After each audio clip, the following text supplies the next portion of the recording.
Hello everyone, कैसे हैं आप लोग। और जैसा कि हम लोगों का अभी एग्ज़ाम के लिए, आप लोग के ऐसे के एग्ज़ाम के लिए जो प्रिपरेशन चल रहा था, तो उसमें बहुत सारे बच्चों लोगों ने मुझे कमेंट करा था ये अल्टरनेटिंग करंट वाले चैप्टर के लिए कि इसमें सर न्यूमेरिकल में भी प्रॉब्लम आ रहा है और चैप्टर भी समझ में नहीं आ रहा है ना। तो इस चैप्टर को मैं फुली इस चैप्टर को पढ़ाने जा रहा हूँ और इस चैप्टर को ऐसे पढ़ाऊँगा कि इसमें ज़्यादा टाइम आपका ना लेके, क्योंकि टाइम भी आपके पास ज़्यादा नहीं है, तो मैक्सिमम इसको 1.5 आवर का क्लास करूँगा इस चैप्टर में। और इस 1.5 आवर के क्लास में ये पूरा चैप्टर कंप्लीट हो जाएगा। तो आपको करना क्या है, जैसे जैसे मैं बोल रहा हूँ वैसे आप इसको फॉलो करिए। इस चैप्टर, ये जो आपका चैप्टर है 6 मार्क्स और 7 मार्क्स का चैप्टर है, बहुत इंपॉर्टेंट चैप्टर है। और यहाँ से कुछ फिक्स है, डेरिवेशन भी है, न्यूमेरिकल भी है। अब अगर मैं इसमें डायरेक्ट आपको डेरिवेशन कर दूँ या डायरेक्ट न्यूमेरिकल कर दूँ तो समझ में नहीं आएगा वो चीज़। क्यों? क्योंकि उसका एक ट्रिक बताता चलूँगा, वो बेसिक बेसिक चीज़ें आपको याद होनी पड़ेंगी, तब जाके आप इस चैप्टर को पढ़ सकते हैं ना। और मैं गारंटी दे रहा हूँ, आप अगर अच्छे से इसको देखें, तीन वीडियो में लाऊंगा इसको। शॉर्ट वीडियो रहेगा, 1.5 घंटे का टोटल रहेगा ये चैप्टर ना, 3 वीडियो में ला दूंगा इसको। और ये तीनों वीडियो में आपका ये, आप कभी भी आराम से टाइम मिलने से आधा घंटा टाइम निकाल के आप इस वीडियो को देखिए और उसी को फॉलो करते हुए सारे न्यूमेरिकल आपके सॉल्व हो जाएंगे। तो चलिए स्टार्ट करते हैं ये चैप्टर जो हमारा है सीबीएसई का अपना जो बुक है उसका। ये है चैप्टर 7। क्या है? चैप्टर 7। आप सब लोगों का चैप्टर 7 है और उसका नाम क्या है? अल्टरनेटिंग करंट या एसी बोलते हैं। ठीक है, तो सबसे पहली बात इसी पे, अब तक जितनी भी आपने पढ़ाई करी इस चैप्टर से पहले तक, उसमें जो भी करंट यूज़ हुआ, देखो उसमें जो भी करंट आपका यूज़ हुआ वो करंट कैसा है? आपका डीसी करंट है। कैसा करंट है? डीसी करंट है। और इस चैप्टर के बाद से अभी आप क्या पढ़ेंगे? एसी पढ़ेंगे। तो सबसे पहली बात तो क्या डिफरेंस होता है डीसी करंट और एसी करंट में। तो अगर यहाँ पे डीसी करंट को लिख दूँ मैं, क्योंकि डिफरेंस भी पूछ लेता है कभी कभी 2 मार्क्स का, और यहाँ पे एसी करंट को लिख दिया जाए, तो फर्स्ट डिफरेंस की बात करें तो इसको क्या बोला जाता है? Direct current. नाम ही इसका अलग है, डायरेक्ट करंट। डायरेक्ट करंट इसको क्या बोला जाता है? Direct current. ठीक है, डायरेक्ट करंट है। और direct current which does not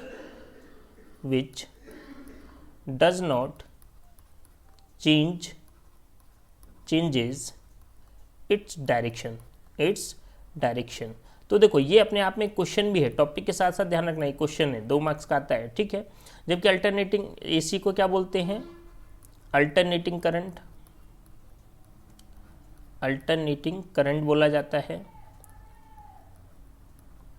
जो कि विच इज कंटिन्यूसली चेंज करता है अपनी डायरेक्शन को, विच changes direction which changes direction. ठीक है, कंटिन्यूसली ना। सेकंड क्या है? देखो इसको लॉन्ग डिस्टेंस तक डू नॉट ट्रांसफर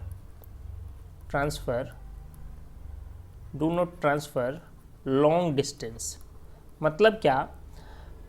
देखो पहले लिख देता हूँ, do not transfer long distance. इसका मतलब क्या है? आप जो डीसी होता है, बैटरी वाला करंट होता है, उसको बहुत दूर तक आप सप्लाई नहीं दे सकते। क्यों? क्योंकि वायर में एनर्जी क्या हो जाती है? लॉस हो जाती है। जबकि एसी करंट की बात करें तो आप लोगों ने घर में देखा है सबके, आप घर के बाहर निकल के देखिए, पोल होता है, उस पोल में लंबे लंबे वायर होते हैं, वो वायर कहीं तक भी जा सकते हैं, बहुत, एक स्टेट से दूसरे स्टेट तक जाते हैं। तो सोचो उसमें एनर्जी लॉस नहीं होता, वायर में एनर्जी लॉस नहीं होता, इसलिए एसी करंट को हम दूर तक ले जा सकते हैं, जबकि डीसी करंट को हम दूर तक नहीं ले जा सकते। ठीक है, तो इट इज ट्रांसफर, या इट कैन बोल सकते हैं, it is transfer long distance तक इसको ले जा सकते हैं without much loss of energy, without much loss of energy, बिना एनर्जी लॉस करे इसको दूर तक ले जा सकते हैं। ठीक है, ये देखो अब इसमें होता है कौन सा ज़्यादा डेंजरस है? तो डीसी ज़्यादा डेंजरस होता है। It is more dangerous, DC ज़्यादा डेंजरस होता है। ठीक है, एज कंपेयर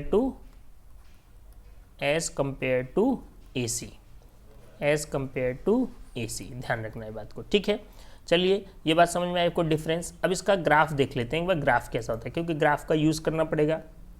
तो ग्राफ भी अगर मैं बताऊँ आपको, तो इधर मैं DC का ग्राफ बना रहा हूँ, ठीक है, और इधर AC का बनाएंगे। पहले DC का ग्राफ बनाते हैं। देखो DC का ग्राफ कैसा होता है, देखो यहाँ पे अगर ग्राफ बनाया जाए, ठीक है, किसके रेस्पेक्ट में बनता है, टाइम के रेस्पेक्ट में ना, और यहाँ पे क्या है, करंट, ठीक है। मान लो इस साइड में क्या है, y एक्सिस पे करंट है और x एक्सिस पे क्या है, टाइम।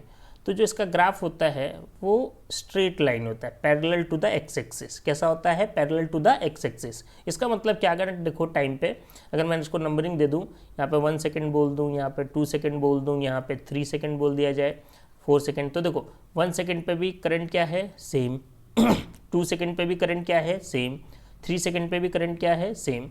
तो यहाँ पे देखो डायरेक्शन इसकी भी कहीं किसी भी पॉइंट पे डायरेक्शन चेंज नहीं हो रही, इसलिए इसको क्या बोला जाता है, डायरेक्ट करंट बोला जाता है, ठीक है ना।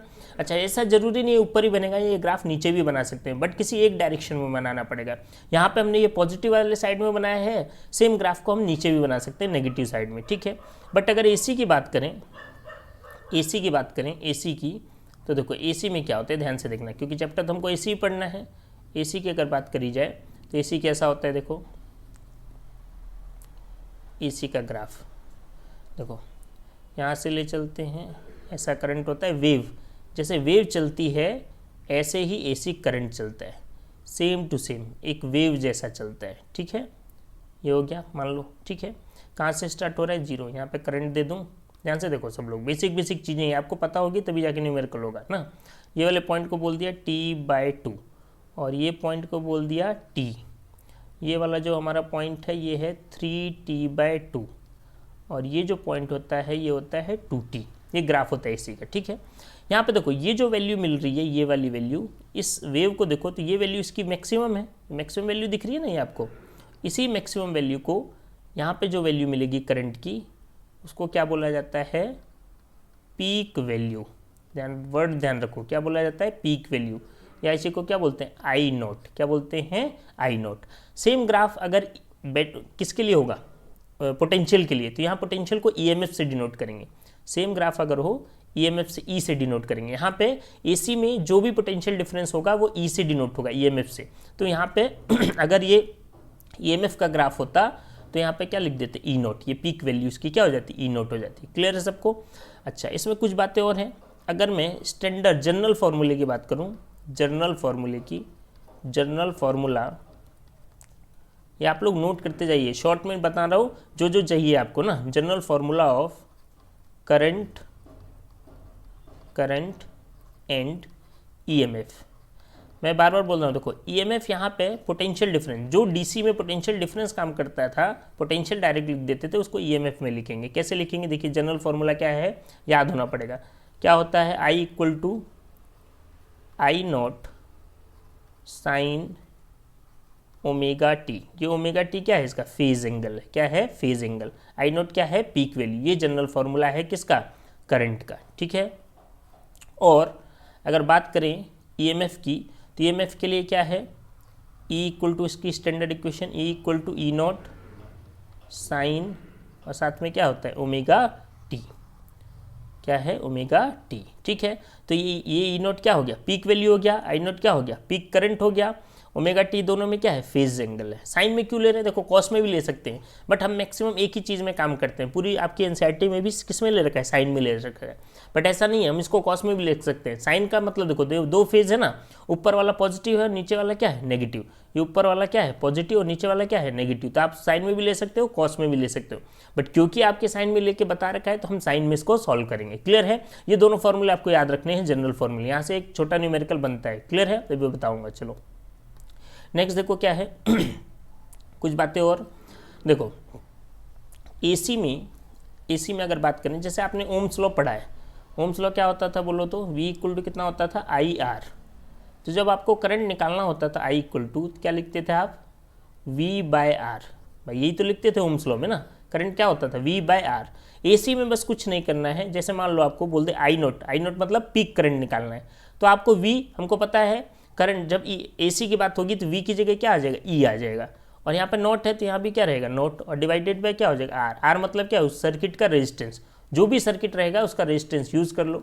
ऐसे ही आप कुछ का भी फॉर्मूला निकाल सकते हैं। अच्छा, दूसरी बात, एसी में जो करंट होता है, ग्राफ फिर से देखो, ग्राफ देखो फिर से, यहाँ पे देखो करंट की जो वैल्यू है कंटिन्यूस, वो वैल्यू क्या हो रही है, चेंज हो रही है। करंट की वैल्यू कंटिन्यूस क्या हो रही है, चेंज। तो यहाँ पे जो क्वेश्चन में करंट दिया होगा वो कौन सा करंट होगा, किसी पर्टिकुलर एक टाइम पे करंट नहीं होता, वो करंट क्या कहलाता है, इफेक्टिव करंट कहलाता है, या उसी का नाम क्या बोला जाता है, आरएमएस करंट बोला जाता है। अच्छा, उसको हम बाद में समझते हैं, पहले एवरेज करंट निकालते हैं। यहाँ पे ध्यान से देखो, तो देखो एवरेज करंट मतलब यहाँ से जीरो से लेके अगर टी तक की एक साइकिल की बात करें तो एवरेज करंट क्या होगा, जीरो से लेके कहाँ तक, टी तक। ठीक है, तो क्या बोलेंगे, देखो यहाँ पर अगर हम बना दें एवरेज करंट, क्या बोलें, एवरेज करंट, आप स्क्रीनशॉट भी ले सकते हैं इसका, एवरेज करंट फॉर कंप्लीट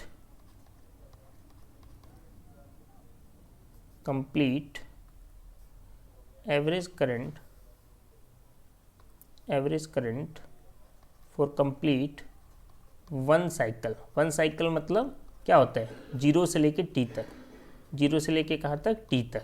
तो देखो डायग्राम में खुद से बताओ, ये जीरो से स्टार्ट हो रहा है, t/2 तक आधा हो गया, t/2 से t आधा हो गया। ये ऊपर वाला क्या है, पॉजिटिव, और नीचे वाला क्या है, नेगेटिव। अगर दोनों को जोड़ दें, एवरेज मतलब क्या है, यहाँ से लेके यहाँ तक टोटल, दोनों को जोड़ दें तो आंसर क्या आ जाएगा, जीरो आएगा।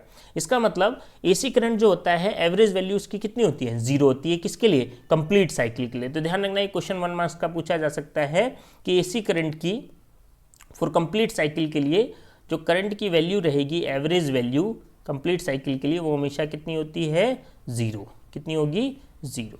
बात समझ में आई सबको। और average current for half cycle, ये डायरेक्ट आपको ऐसे ऐसे याद रखना है। हाफ साइकिल मतलब समझे ना, कहाँ से लेके, जीरो से लेके t/2 तक। तो यही बात होगी, क्योंकि टोटल तो कितना हो गया, जीरो, तो पता नहीं चला, तो जीरो से t/2 तक की बात करते हैं। तो इसके लिए जो एवरेज करंट होता है, एवरेज करंट हाफ साइकिल के लिए ध्यान रखना, वो कितना होता है, 2I/π। कितना होता है, 2I/π। ये निकाल सकते हैं हम, डेरिवेशन है, डेरिवेशन मतलब यूज़ होने वाला डेरिवेशन नहीं है, आप इसको याद रखो। ठीक है, क्लियर है कहानी सबको। चलिए अब हम बात करते हैं किसकी, अब यहाँ पे एक चीज़ और बात करेंगे। यहाँ पे मैंने बोला जैसे करंट की वैल्यू कंटिन्यूस क्या हो रही है, चेंज हो रही है। तो जो वैल्यू आपको क्वेश्चन में दिया होता है वो कौन सी वैल्यू होती है, इफेक्टिव वैल्यू। कौन सी वैल्यू होती है, इफेक्टिव। मतलब जो क्वेश्चन में, जैसे हमारे घर में मान लो फैन चल रहा है, तो कंटिन्यूस वो वैल्यू क्या हो रही है, चेंज हो रही है। तो हम किसी पर्टिकुलर टाइम पे हम ये नहीं बता सकते कि कौन सा करंट है, उसको क्या बोला जाता है, इफेक्टिव करंट बोला जाता है एसी में। और उसी का एक दूसरा नाम क्या है, रूट मीन स्क्वायर वैल्यू। क्या नाम है, रूट मीन स्क्वायर वैल्यू। तो ये सब फॉर्मूले आपको याद होने पड़ेंगे, तब अच्छा होगा। देखो, root mean square value of current. देखो वैसे इसका डेरिवेशन आया नहीं है, बट अगर किसी बच्चे को डेरिवेशन इसका चाहिए तो आप बोल देना कमेंट में, मैं डेरिवेशन इसका बता दूंगा आप लोग, ठीक है। बट अभी हम डायरेक्ट समझ रहे हैं न्यूमेरिकल करने के लिए कैसे करेंगे ना।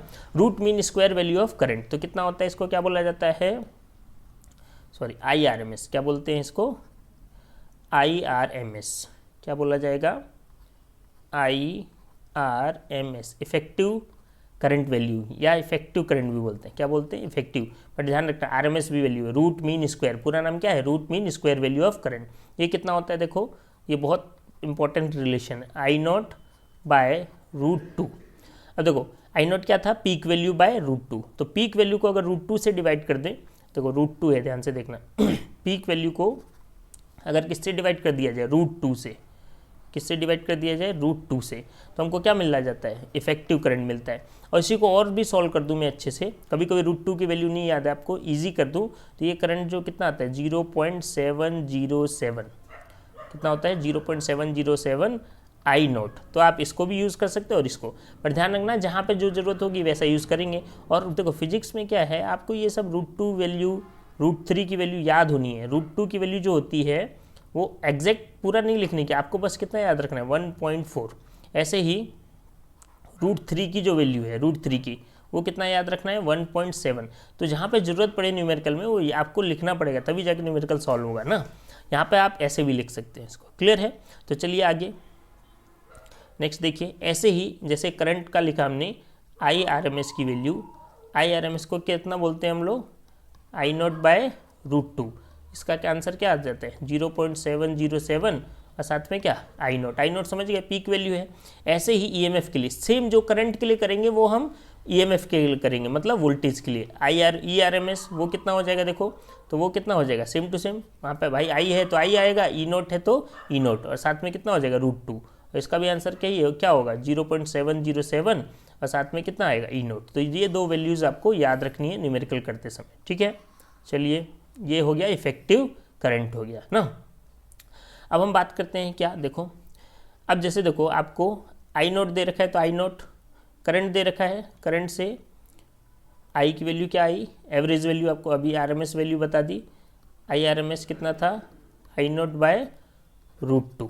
अगर आपको दूसरे तरीके से निकालना है तो क्या यूज़ कर सकते हो, देखो मैंने बोला ना ओम्स लॉ को याद रखो, ओम्स लॉ को फॉलो करता है, V इक्वल टू कितना होता है IR, तो I इक्वल टू कितना हो जाएगा V/R। तो V क्या है पोटेंशियल, तो यहाँ पे पोटेंशियल की वैल्यू है, बट यहाँ पे IRMS निकाल रहे हो तो ERMS बाय कितना लिखोगे ERMS/√2। यही तो होता है ना, क्या कर दोगे IRMS कितना होता है, देखो IRMS कितना है, ओ सॉरी देखो ये गलत है, यहाँ पे देखो देखो कितना होता है V/R, तो यहाँ पे क्या आ जाएगा R आ जाएगा, क्या आ जाएगा R ना, क्या लिखोगे R लिखोगे, ठीक है। अच्छा यहाँ पे देखो ऐसे ही I0 निकालना है, I0 निकालना है तो क्या यूज़ करोगे I0 मतलब पीक वैल्यू, तो I0 है तो यहाँ भी I0 आएगा, कितना हो जाएगा E0/R, ठीक है। सिंपल एकदम, ओम्स लॉ को याद करो, बेसिक चीज़ को फॉलो करो, फॉर्मूले ऑटोमेटिक आपके आते जाएंगे। क्लियर है सबको। चलिए अब एक क्वेश्चन कराता हूँ, देखो क्या बोला है क्वेश्चन में, क्वेश्चन आया था क्या है, बोल रहा है इन an AC circuit,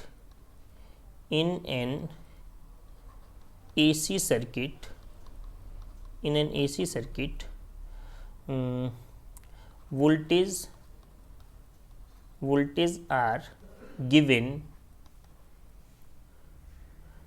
220 volt at 50 hertz frequency, question पूछा है आपसे फाइंड फर्स्ट मान लो इसी में इक्वेशन फाइंड इक्वेशन फॉर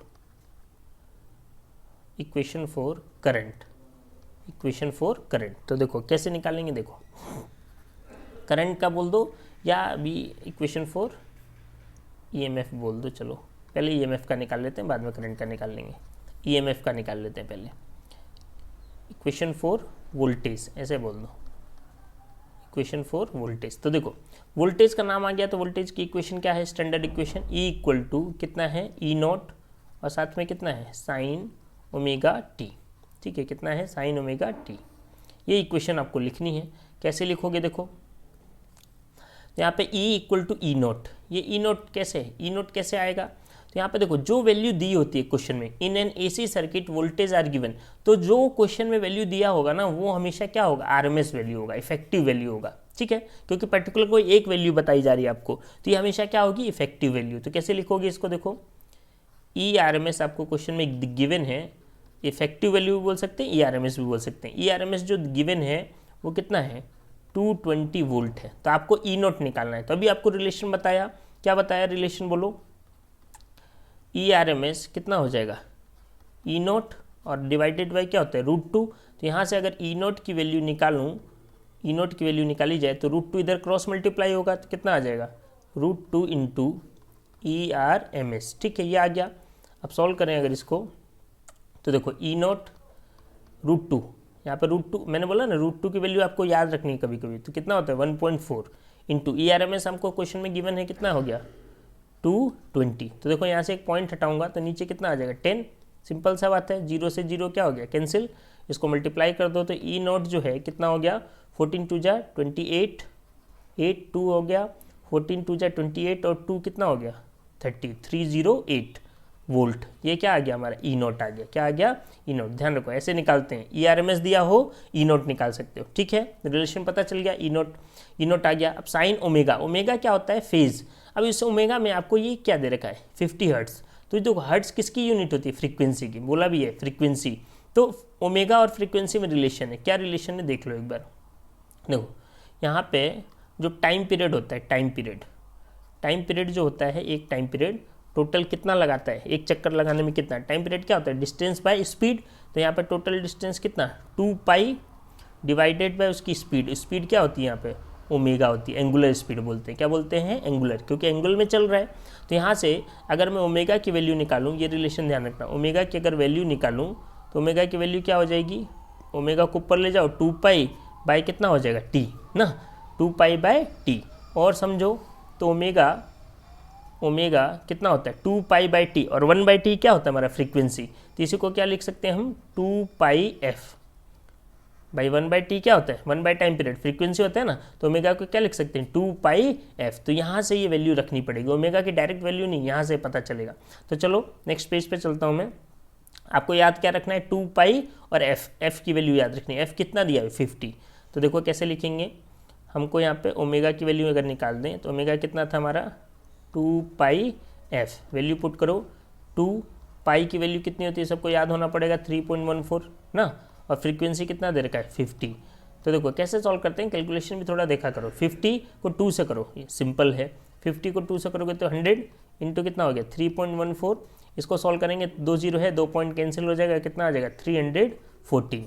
ठीक है, तो ओमेगा की वैल्यू आ गई, सारी वैल्यू है। अब आप इक्वेशन, जनरल इक्वेशन, जो जनरल इक्वेशन होती है उसको लिख दो। तो क्या होती है जनरल इक्वेशन? देखो ई की, ईएमएफ की, E equal to E naught, और साथ में कितना होता है? Sine omega t. तो ऐसा न्यूमेरिकल आपके एग्जाम में बहुत बार आया है, इसलिए बता रहा हूँ इसको। ठीक है, तो कितना हो जाएगा वैल्यू? देखो E equal to E naught की वैल्यू कितनी आई थी?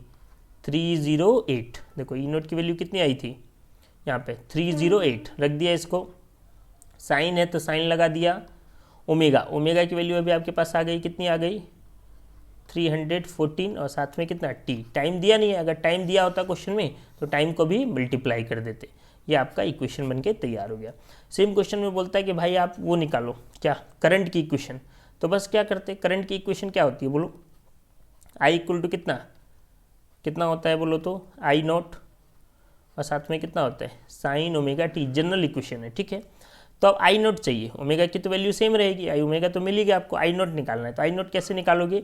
तो भाई आई नॉट, जब ई नॉट आपने निकाल लिया तो आई नॉट मिल जाएगा। कैसे? कि जो आई नॉट होता है, क्या रिलेशन था आई नॉट और ई नॉट का? मैंने बोला ना करंट क्या होता है? V by R, simple Ohm's law. I equal to कितना होता है? V by R. तो वी यहाँ पे ईएमएफ को बोला जाता है, आई नॉट है तो ई नॉट हो जाएगा, और नीचे क्या होगा? आर।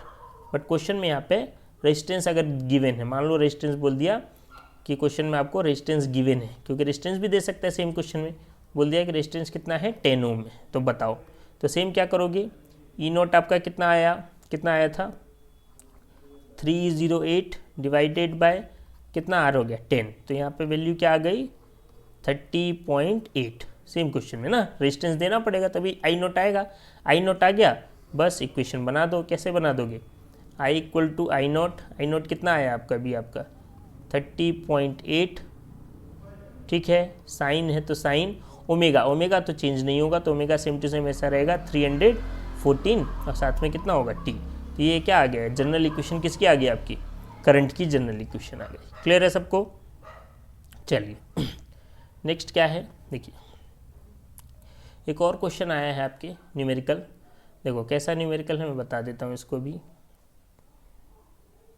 ध्यान से करते रहो। ये सब बोर्ड आपके क्वेश्चन है, बोर्ड के ना, प्रीवियस ईयर के क्वेश्चंस भी हैं, ये न्यूमेरिकल हैं।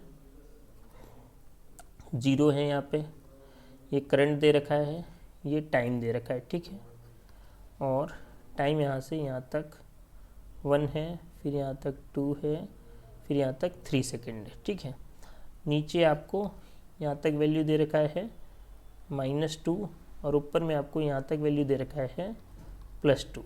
ग्राफ बना रखा है, कैसा? ऐसा ग्राफ है, ग्राफिकल क्वेश्चन है। ठीक है, बहुत अच्छा क्वेश्चन था। ग्राफ के क्वेश्चन कैसे करोगे देखो ध्यान से।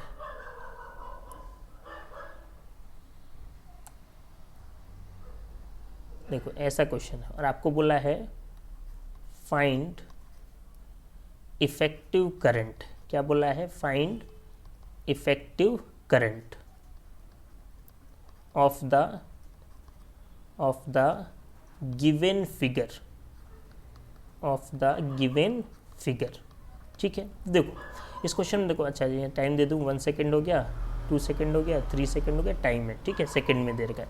तो इस क्वेश्चन में देखो, तो यहाँ पे कई अलग अलग टाइप्स के करंट है। जैसे ये करंट फर्स्ट 0 से 1 तक जो करंट है वो पॉजिटिव में है, फिर 1 से 2 तक जो करंट है वो नेगेटिव में है, फिर 2 से 3 तक जो करंट है वो क्या है? पॉजिटिव। और क्योंकि डायरेक्शन चेंज हो रही है इसलिए कैसा करंट है? एसी है। ये भी ध्यान रखना है, ऐसे देख के नहीं, क्योंकि डायरेक्शन चेंज हो रहा है ना, तो यहाँ पे हम क्या बोल सकते हैं? कैसा करंट होगा? एसी करंट होगा। ठीक है, तो यहाँ पे हमको इफेक्टिव वैल्यू बोला। इफेक्टिव वैल्यू मैंने बताया, क्या नाम है उसका? इफेक्टिव वैल्यू का ही नाम क्या है? IRMS, root mean square. इसके नाम में ही है, रूट करना है, मीन करना है, स्क्वायर करना है। तो इसका मतलब इफेक्टिव वैल्यू अगर हम निकालें तो पहले कितने करंट है, इसको अगर मैं I1, तीनों अलग अलग है ना, इसको I1 बोल दूँ, इसको क्या बोल दिया जाए? I2, इसको क्या बोल दिया जाए? I3। तो I1 अगर ग्राफ से देख के बताओ तो I1 कितना है बोलो तो भाई 2 एम्पियर, मतलब प्लस 2 एम्पियर हो गया। I2 कितना है? देखो यहाँ पे I2 कितना है? नीचे में है, कितना है? -2 एम्पियर। करंट की वैल्यू एम्पियर है ना। और I3 की देख लो तो I3 कितना है बोलो तो आपका +2 एम्पियर। तो ठीक है, अभी नाम देखो इसका क्या है? Root mean square. तो पहले स्क्वायर करते हैं, I1 का स्क्वायर प्लस I2 का स्क्वायर, तीनों चीज़ करना पड़ेगा, ठीक है, प्लस I3 का स्क्वायर। उसके बाद क्या लगाना है? मीन। मीन मतलब क्या होता है? मीन मतलब क्या? एवरेज। तो एवरेज का मतलब क्या? जितने नंबर होते हैं उससे डिवाइड कर दो। तो कितने नंबर हैं भाई? जितनी वैल्यूज़ होती हैं उससे डिवाइड कर देते हैं। तो 1 2 3 टाइम्स है ना, तो किससे डिवाइड कर देंगे? 3 से। और फिर क्या लगाना है? रूट। तो पूरे में रूट आता है, ठीक है। तो ये हो गया आपका फॉर्मूला, ठीक है, समझे ना। हर फॉर्मूला इसके नाम से फॉर्मूला बना दिया। देखो रूट मीन स्क्वायर। पहले करंट देखा, कितना करंट है यहाँ पे? 3 टाइप्स के करंट है, I1 I2 और I3। पहले उसका स्क्वायर करा, ठीक है, स्क्वायर करके सम। मीन निकालना है तो सम करके क्या कर दिया? 3 से डिवाइड, और फिर क्या निकाल दो? रूट। तो इसकी वैल्यू पुट करो, देखो यहाँ पे तो क्या आ जाएगा? देखो देखो I1 की वैल्यू कितनी है? 2 का स्क्वायर। I2 की वैल्यू कितनी है? -2, तो -2 का स्क्वायर। और I3 की वैल्यू कितनी है? 2 का स्क्वायर और डिवाइडेड बाई कितना आ गया? 3। अब देखो यहाँ अच्छे से अगर तो IRMS देखो क्या आ जाएगा? रूट बना दूँ, देखो 2 का स्क्वायर कितना? 4, -2 का भी स्क्वायर कितना? 4, 2 का भी स्क्वायर फिर दोबारा कितना? 4, और डिवाइडेड बाई कितना? 3। सबको अगर इक्वल कर दूँ, प्लस कर दूँ, 4 + 4 8, 8 + 4 12, 12 बाई कितना आ गया? 3। काटा पेटी करूँगा तो कितना आ जाएगा? 4 और रूट 4 किसका आंसर है? 2 का। तो इसका जो RMS करंट आया, इफेक्टिव करंट आया इस सर्किट का, वो कितना आया? 2 एम्पियर। कितना आया? 2 एम्पियर। ठीक है सबको। चलिए नेक्स्ट पेज पे चलते हैं। अभी यहाँ तक बात समझ में आई सबको? तो देखो ऐसे 2 टाइप्स के न्यूमेरिकल पूछे जाते हैं यहाँ पे ना। क्लियर है सबको? सारी चीज़ इसमें बताइए आपको कि कैसे कैसे न्यूमेरिकल होते हैं। तो 2 टाइप्स के यहाँ से आपको न्यूमेरिकल पूछा जा सकता है, ठीक है। अब यहाँ पे इसका एक पार्ट हो गया, ये सेकंड पार्ट में हम बात करते हैं। देखो फर्स्ट पार्ट है इसका ना, सेकंड पार्ट में बात करते हैं हम लोग कि जो AC सर्किट है वो कैसा कैसा हो सकता है।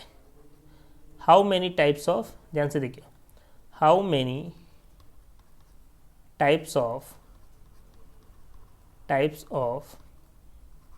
AC circuit, how many types of AC circuit, ठीक है। तो 3 टाइप्स के हैं, 3 टाइप्स के AC सर्किट हो सकते हैं। फर्स्ट क्या?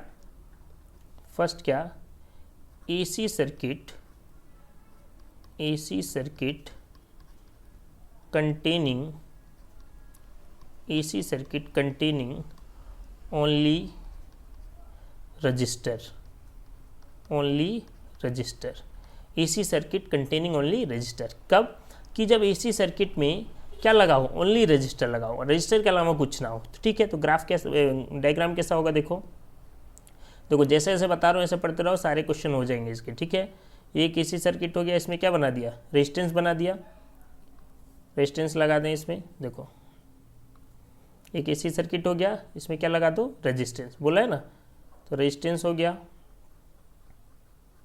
और एसी का सिंबल भी देखो पता है, कुछ लोगों को तो पता होगा, एसी का जो सिंबल होता है हमारा वो कैसा होता है, ऐसा, ठीक है। एसी का सिंबल लगा दिया।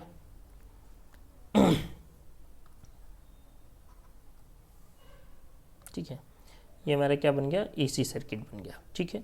ये क्या है, रेजिस्टेंस, मतलब इस सर्किट में ये क्या है, एसी है, बैटरी तो होगी नहीं, तो यहाँ पे करंट वो सप्लाई हो रहा है, ईएमएफ, ठीक है, वोल्टेज, और यहाँ पे किसको मिल रहा है, ओनली रजिस्टर को मिल रहा है। तो जब भी सर्किट की बात करेंगे, सर्किट के जब क्वेश्चन सॉल्व करने जा रहे हैं हम लोग, तो मैं जो बोल रहा हूँ उसी प्रोसेस में आपको वो बातें याद रखनी है। जैसे किसी भी सर्किट की बात होगी तो सबसे पहले आपको ये याद रखना है उस सर्किट के लिए, उस पर्टिकुलर सर्किट के लिए करंट की, ईएमएफ की इक्वेशन क्या होगी, पहले ईएमएफ, तो ईएमएफ की इक्वेशन क्या होती है, ई नॉट साइन ओमेगा टी।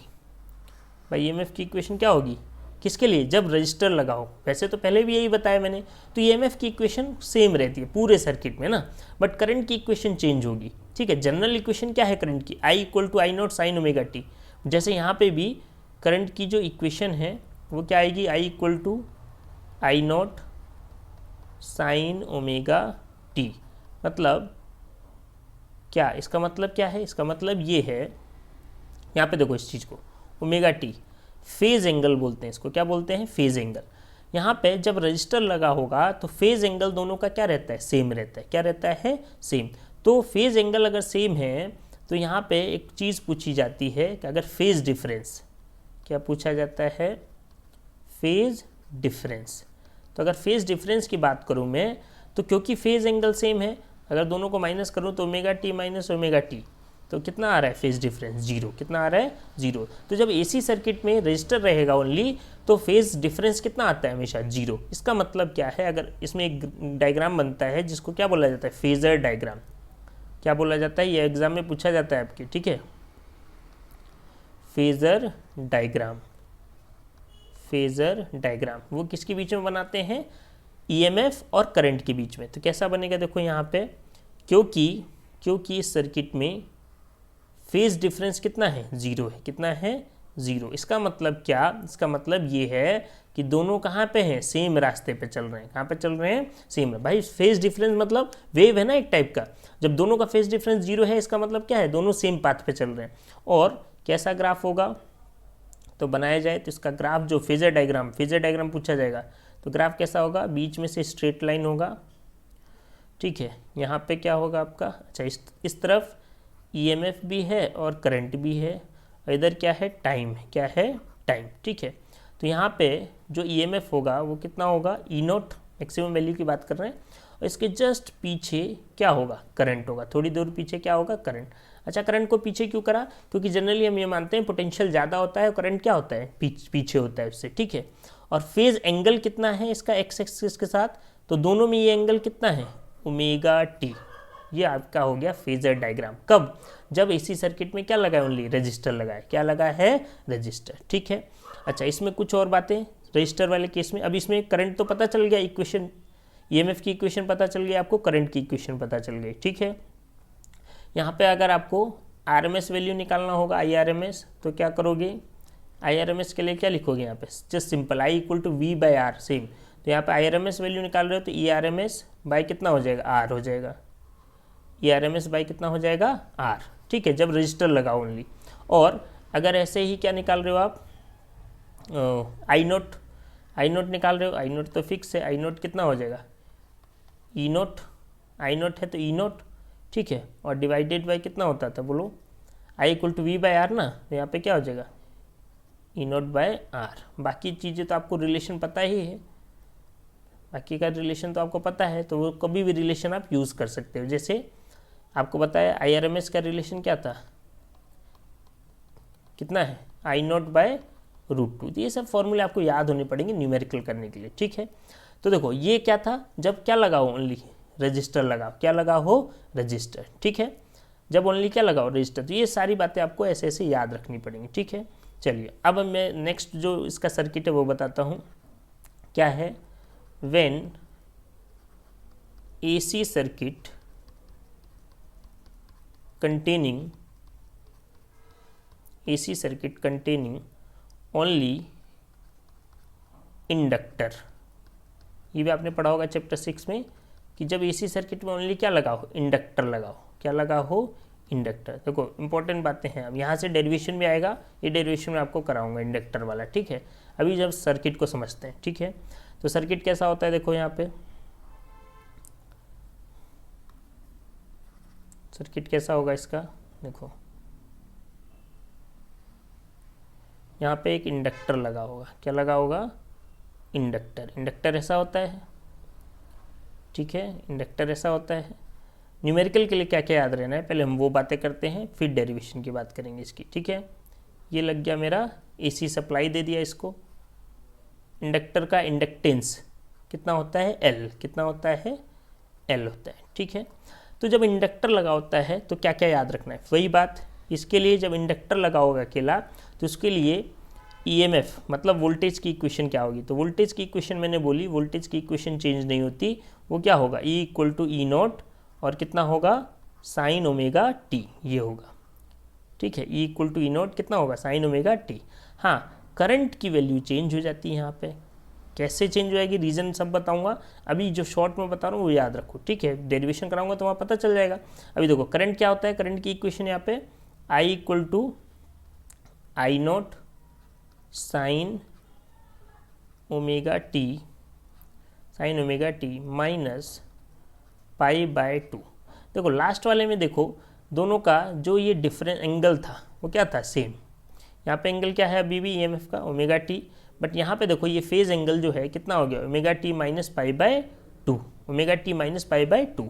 तो अगर मैं फेज डिफरेंस निकालूँ यहाँ पे, फेज डिफरेंस, तो फेज डिफरेंस क्या होगा, फेज डिफरेंस कितना आ रहा है यहाँ पे, कितना आएगा, पाई बाय 2। कितना आएगा, पाई बाय 2। और पाई बाय 2 का मतलब कितना होता है, 90 डिग्री। इसका मतलब क्या कि यहाँ पे जो क्या है ईएमएफ और करंट उनमें डिफरेंस है, कितने का डिफरेंस, 90। एक आगे है और एक क्या होगा, पीछे होगा। कितने एंगल के साथ पीछे होगा, 90 डिग्री के साथ। कौन आगे होगा, तो देखो यहाँ ओमेगा टी है और यहाँ पे ओमेगा टी में से क्या हो रहा है, माइनस। तो इसका मतलब करंट क्या है, पीछे है, किससे, ईएमएफ से। तो क्या लिखते हैं, ऐसे लिख भी सकते, पहले देखो, ठीक है। इसका तो ये हो गया, लिख देता हूँ इसको। कभी कभी पूछता है यहाँ पे क्या लोग लिखोगे, फॉर इंडक्टिव सर्किट, क्या लिखोगे, inductive circuit current lags, current lags मतलब पीछे है, current lags EMF by 90 degree. या सेम इसी बात को क्या लिख सकते हो, फॉर इंडक्टिव सर्किट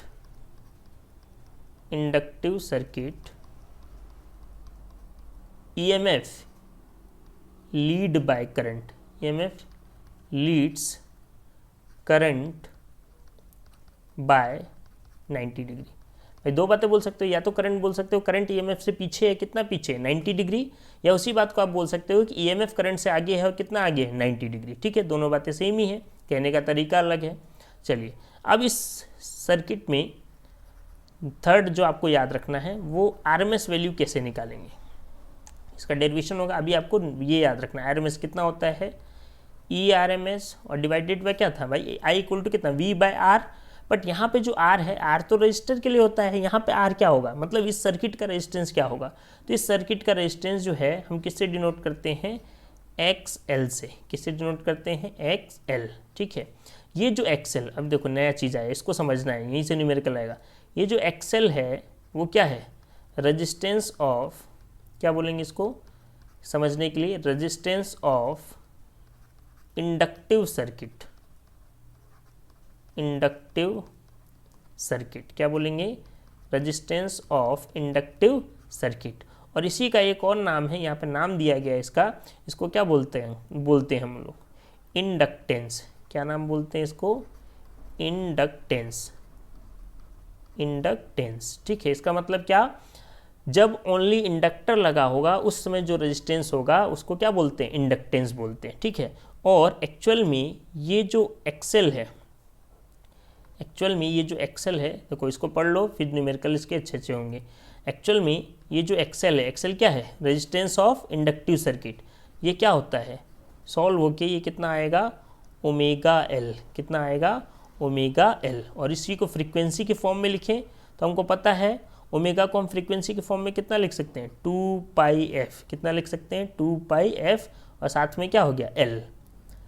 बात समझे, 2 तो जानते हो, पाई समझते हो, एफ क्या है फ्रीक्वेंसी, एल क्या है इंडक्टेंस।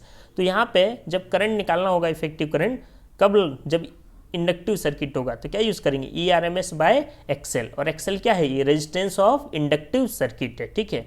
इसकी वैल्यू कितनी होती है, ओमेगा एल होती है, देखो ओमेगा एल, ओमेगा, अगर ओमेगा डायरेक्ट दिया है, एल डायरेक्ट दिया है तो यहाँ से सॉल्व करेंगे, नहीं तो फ्रीक्वेंसी के फॉर्म में होता है। तो मेनली आपको ये याद रखना है न्यूमेरिकल करते समय कि ये जो ओमेगा एल है, ओमेगा को हम हमेशा किस फॉर्म में चेंज कर सकते हैं, फ्रीक्वेंसी की फॉर्म में, ठीक है।